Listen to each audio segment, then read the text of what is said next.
The Fairview focus area, we're talking about zoning ordinance text amendments and zoning map amendments. So you may recall that this is a high priority action item for the village, and we've identified these steps for the Fairview focus implementation. And so there's seven ideas and 7 bullet points here. Tonight, what we're doing throughout the past couple of years here is these first 2 items is defining the project area and then amending the zoning ordinance and the zoning map. And then as part of the Guiding DG project, which is the streetscape and landscape improvements in this area, which will be coming before the council later on a little bit with an update on those projects as well.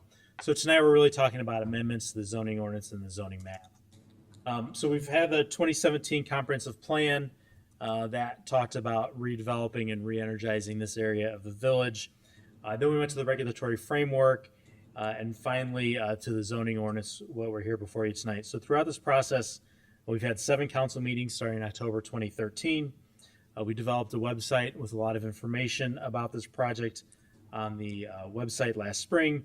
And more recently, when we started getting into some of these zoning map amendments, there's an opportunity to click on your property there, put in your address, and find out what the potential changes were for your properties there as well. Village staff held 2 open houses in January of 25. To gather feedback and to talk to business owners, residents, property owners as well. The Planning and Zoning Commission met on March 3rd, and then subsequently the village staff has probably met with about a dozen business owners, property owners, residents in that area, just to talk a little bit more detail, either specific questions or in general about what was being planned over there as well. So the area we're looking at tonight, shown here on the map, really extends from Prospect and Rogers on the west, or on the left side of the screen, all the way to Cumner and Burlington on the east. And we start at Fairview and Sheldon on the north, and to Fairview and Second on the south. So that's what we're talking about tonight. What we're looking at for zoning ordinance text amendments would be create 3 zoning districts: a Fairview core, a Fairview business, and a Fairview transition. Core, business, and transition all line up with our downtown existing zoning classifications, and then to implement the framework recommendations that the council's worked through for the past year or so.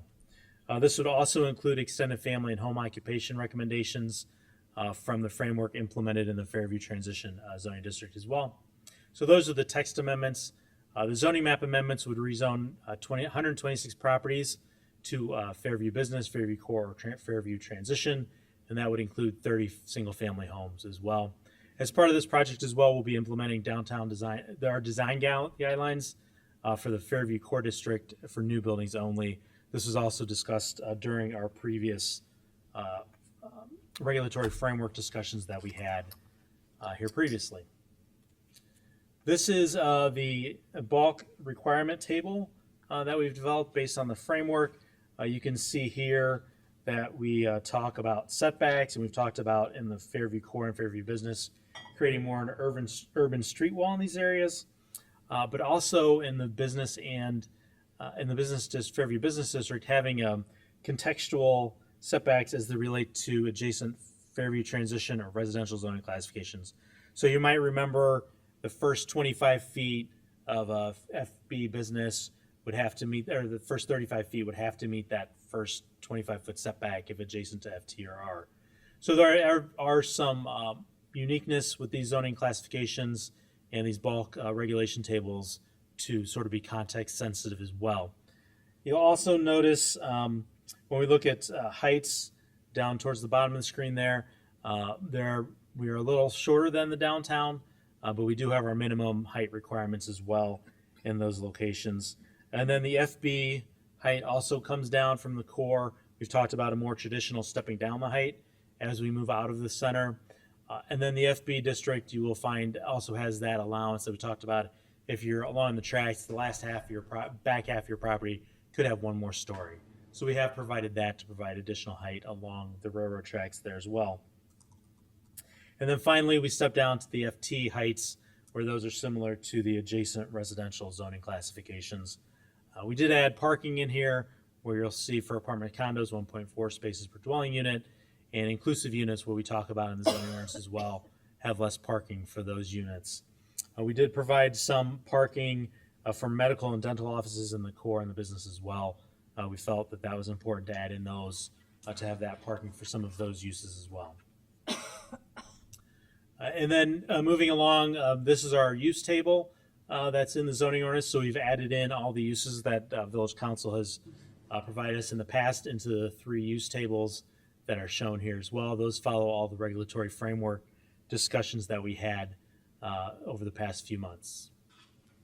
This is the original recommendation for the zoning map amendments. So you'll see the area here in red outlined.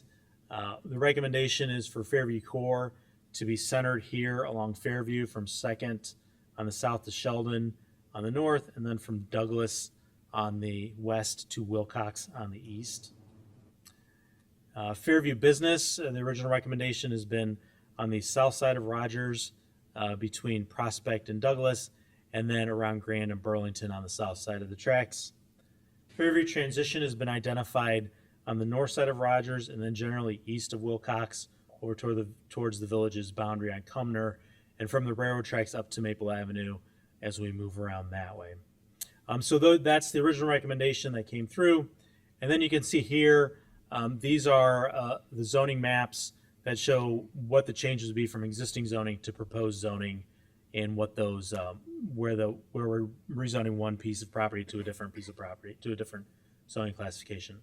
The Planning and Zoning Commission considered this petition at their March 3rd meeting, and they recommended one change difference. So the Fairview Core would remain the same location here.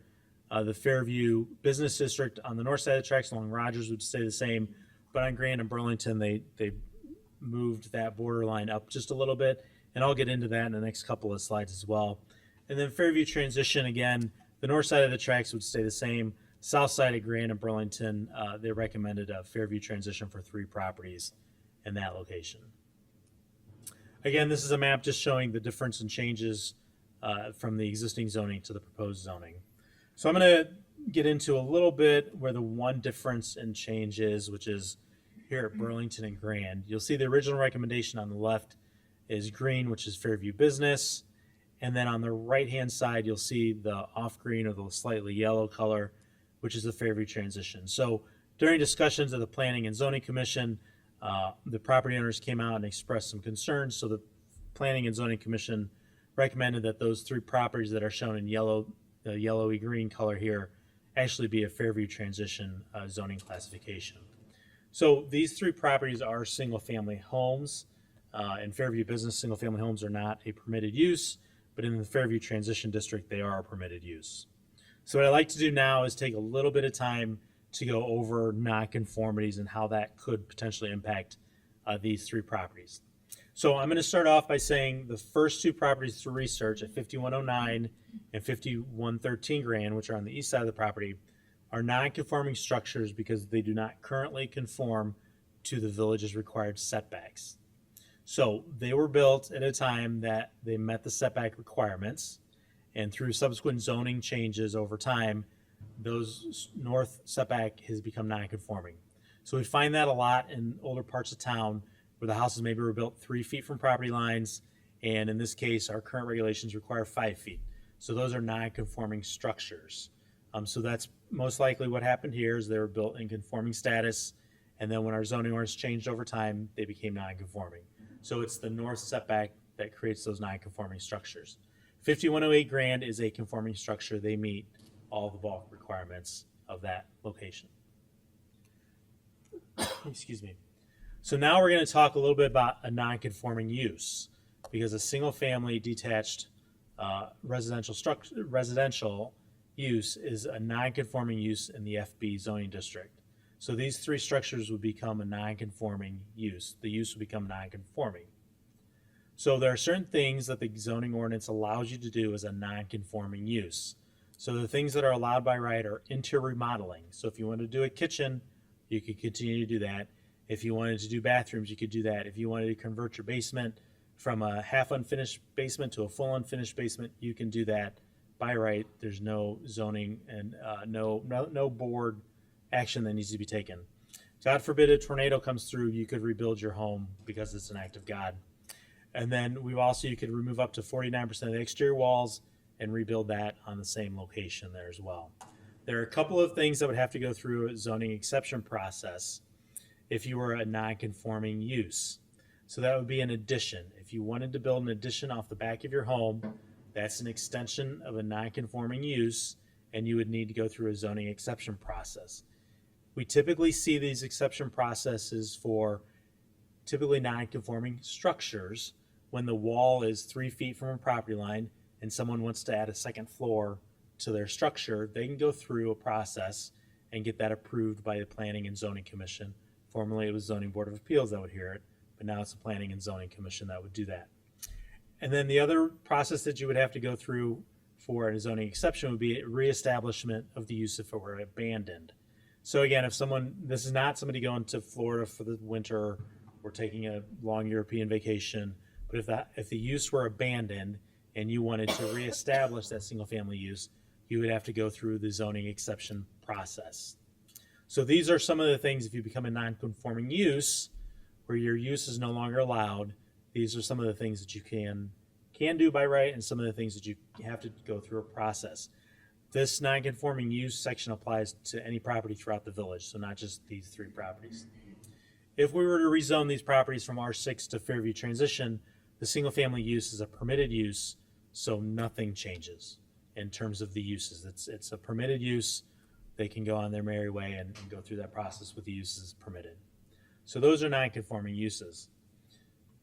Now we go into the non-conforming structures, and this is what I had pointed out on the earlier 2 properties where there were non-conforming structures because of a north setback.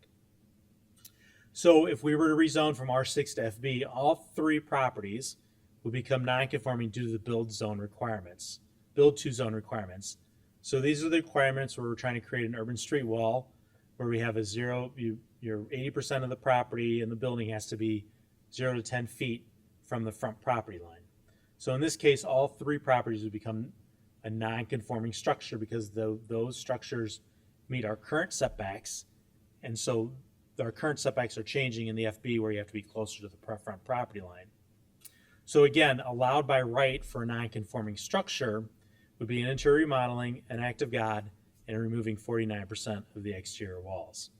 Now going through things for an approval through a zoning exception process, an addition that meets the bulk requirements would still have to go through the zoning exception process, but really because of the use, not because of the addition.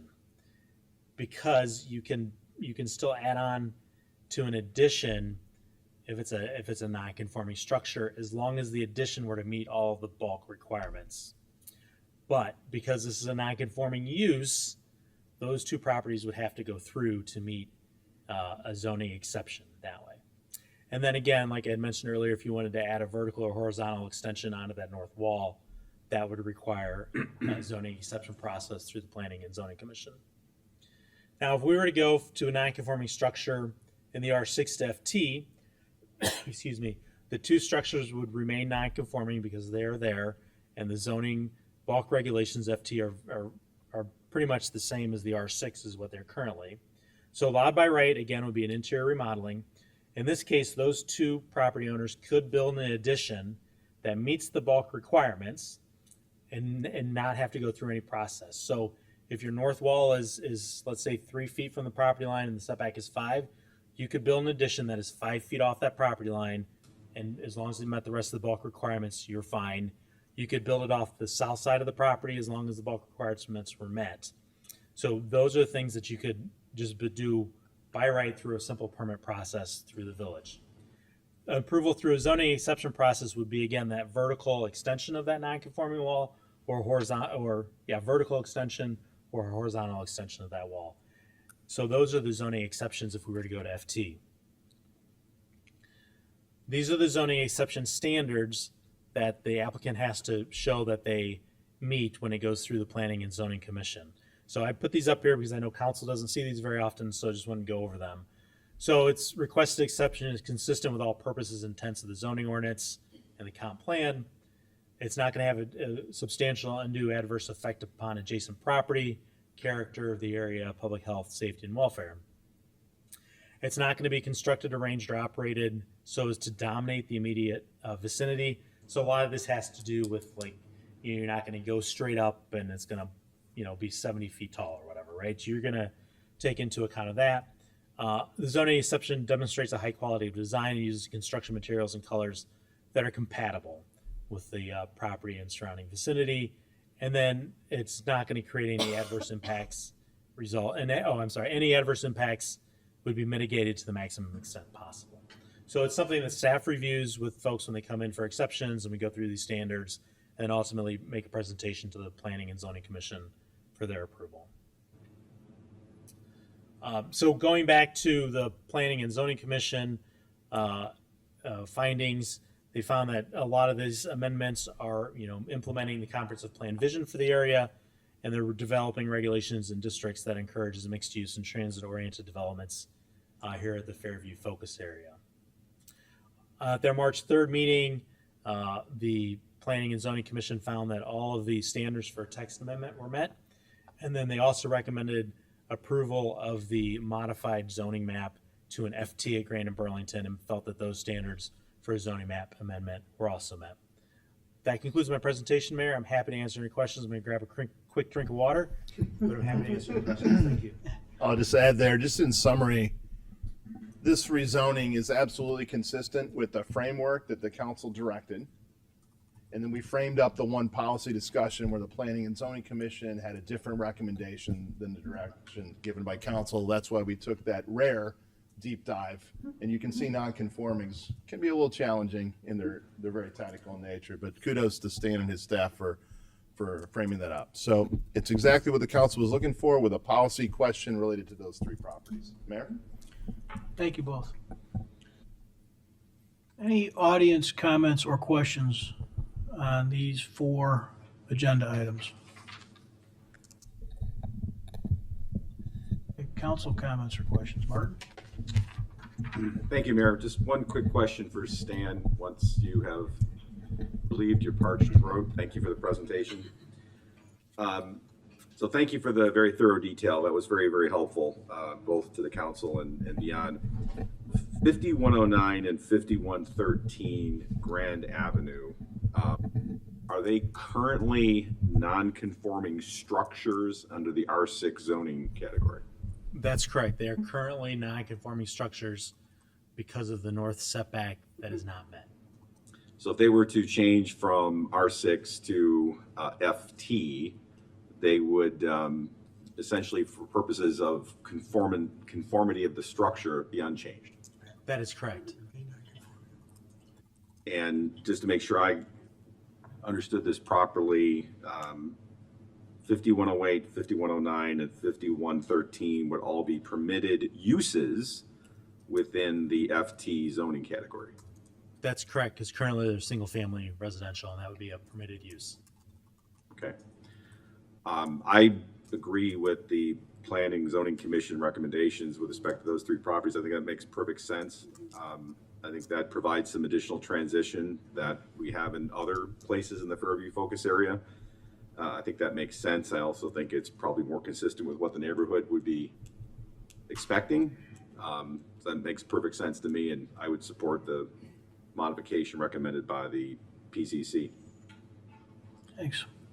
I want to just pick up on that before we go down any other trails here. So those lots right now are R6 non-conforming structures, correct? Yes. So what is I guess I'm struggling a little bit to put a good connection between the rezoning and the purpose of the bulk of this effort. The whole effort has some clear intentions about comprehensive plan coordination and long-term vision for the area. But those 3 strike me as a little bit of outliers in achieving that and in driving towards those goals. And I'm wondering whether or not we should even be A, doing anything with them, or B, considering if we're going to rezone them, considering rezoning them to R2. They would still be non-conforming, but then they would be consistent with the balance of the neighborhood. We don't necessarily need it tonight because I'm springing this on you a little bit, but I guess I'd like to hear a little more either from my colleagues or from staff about how those 3 lots are material to the furtherment of the goals of the comprehensive plan and the rezoning effort we're going through.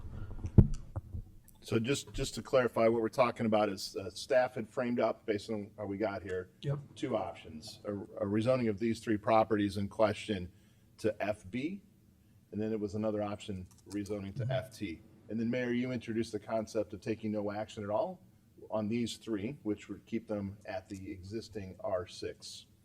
And then you threw out an idea of rezoning them to R2.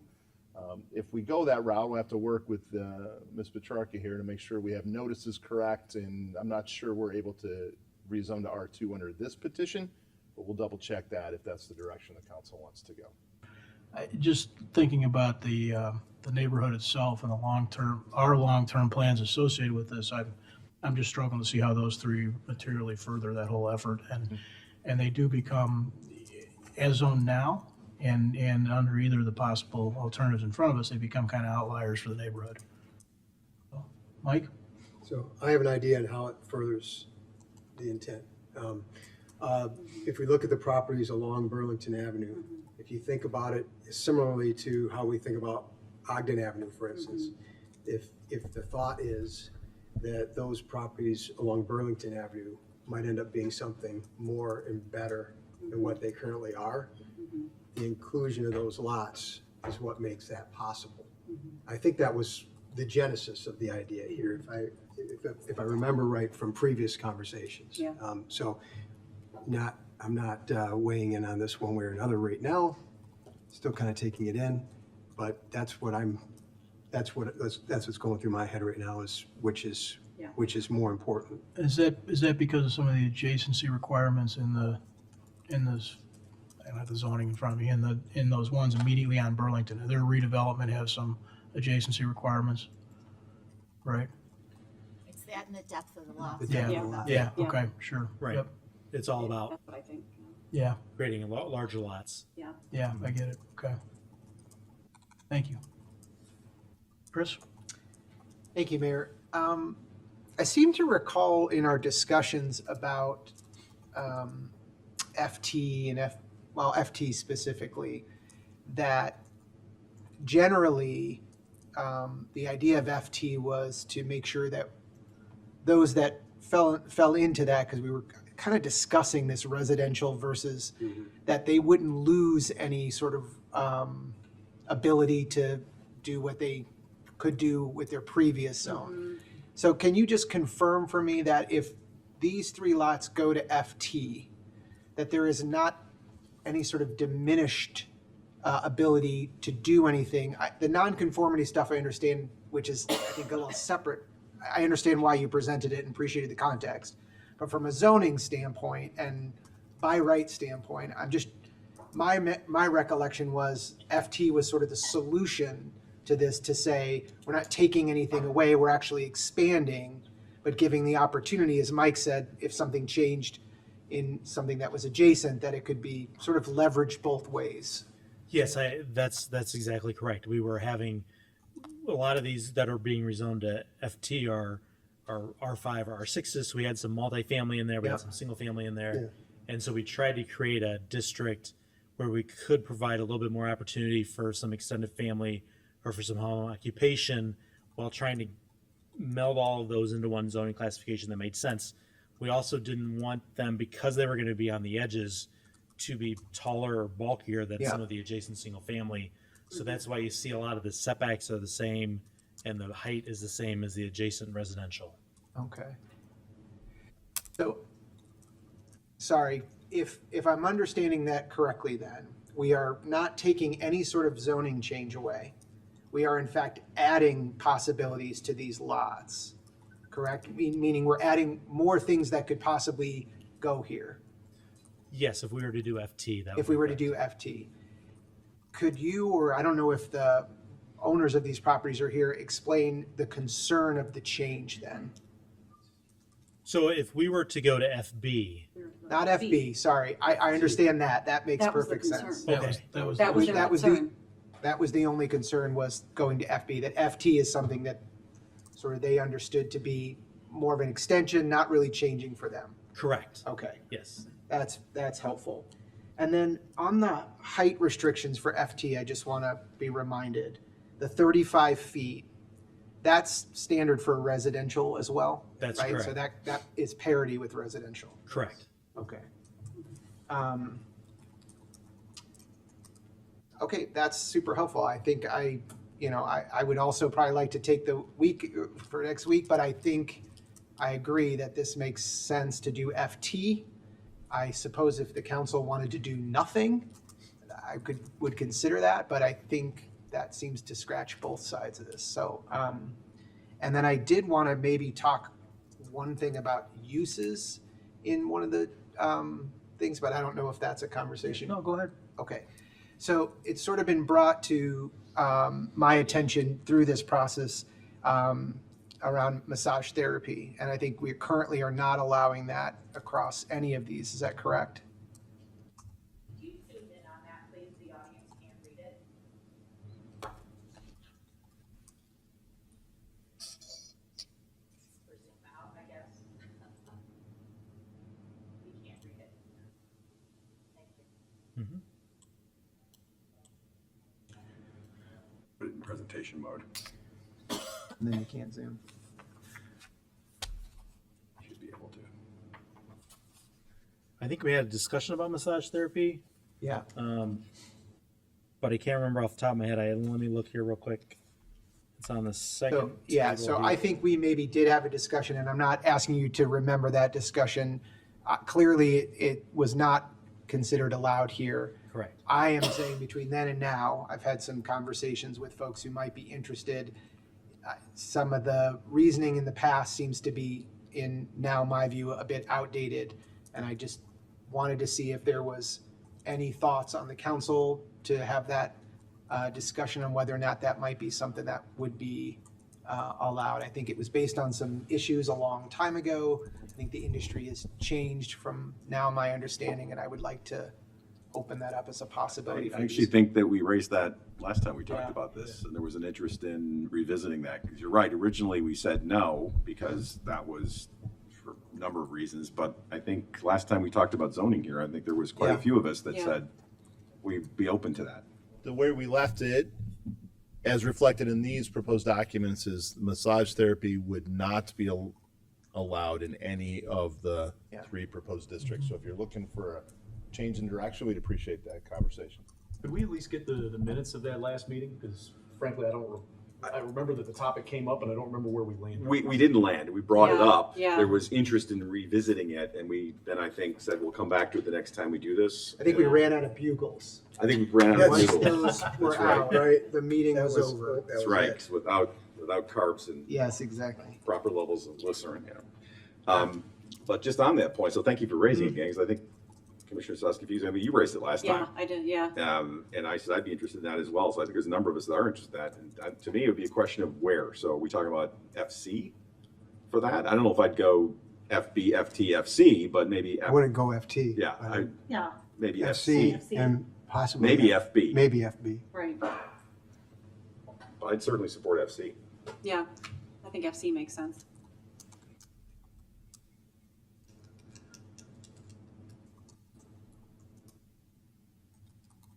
Any other thoughts on that as we try to get some?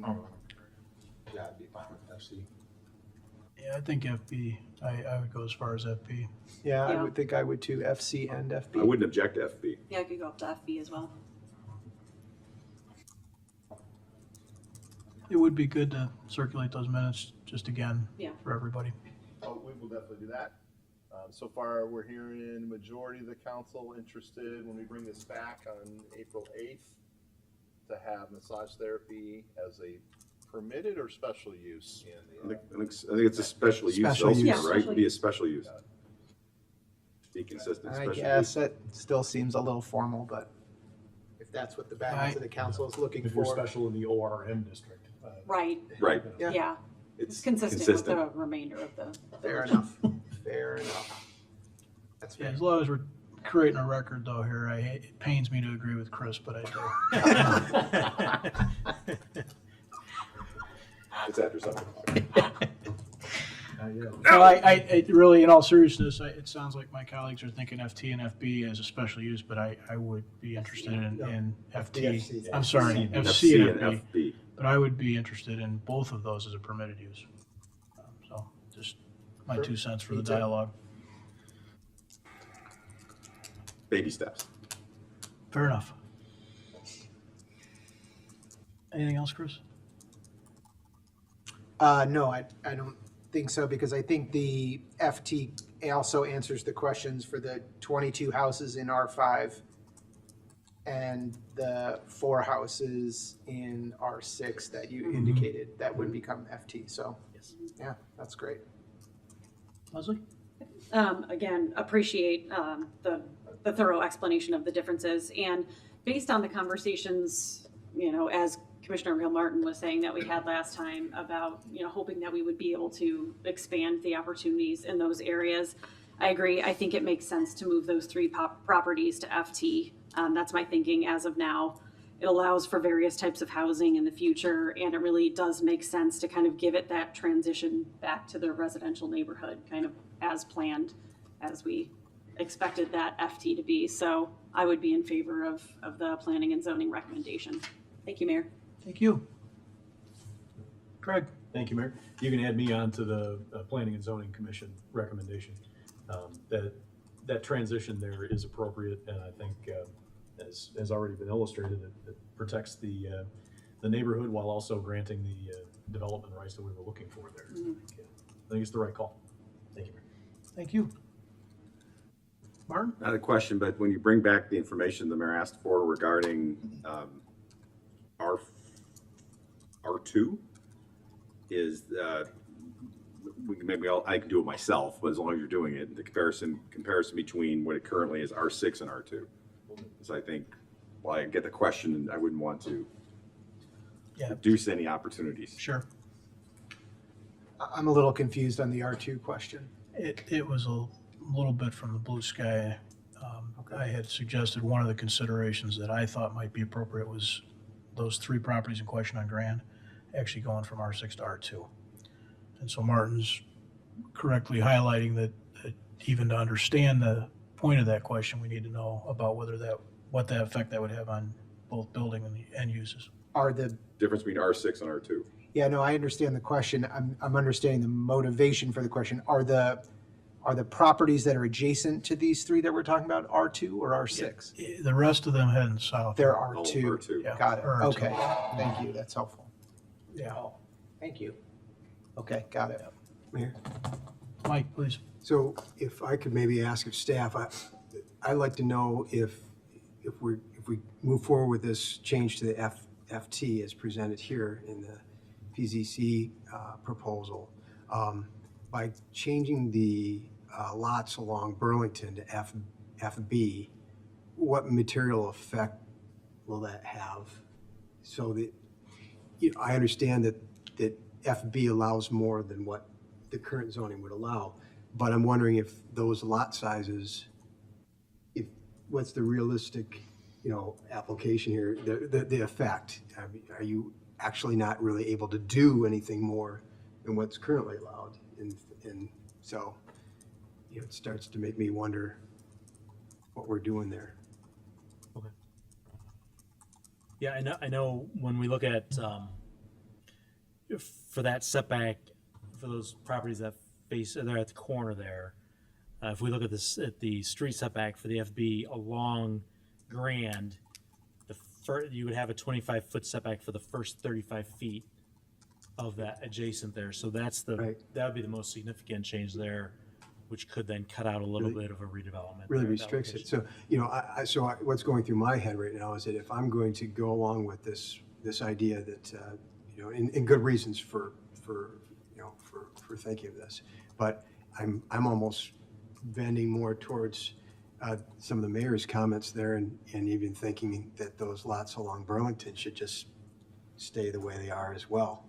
So, if rezoning this to FB and FT isn't going to, in the end, really change any of the, future development that happens here, why would we even change the zoning?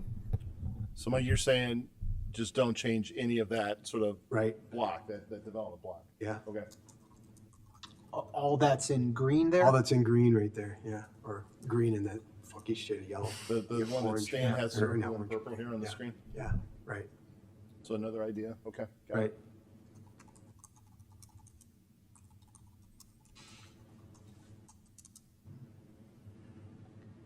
I guess one thing that occurs to me, I'm thinking out loud. So by having these changed to FT, FB, it does potentially help the FCs just to the east, right? In terms of some of those adjacency restrictions. So that might be one reason to go forward with this. I'm sorry, we're in process, we're just, No, this is exactly what we're doing. It does allow the expanded Yep. home uses as well, yeah, remember? right, true. So some differences on the And uses. again, with the Uses is a adjacency, big so, difference, Yeah. including the one we just added. Right, Yeah. okay. Thank you. Anything else for tonight? Okay. All right, we'll continue on. Just to summarize on that, we heard preliminary direction that will be reflected the next time we present this material. One is just more information on all these properties that we just talked about. Impacts on different zoning classifications, both for current uses and structures, proposed uses and structures, and general redevelopment opportunities, how all those things would be affected. And then the second thing is we're adding massage therapy as special use in the FB and FC districts. Okay, Sounds right. and we'll bring it back to you. I think our next meeting is April 8th, so we'll have something at that time.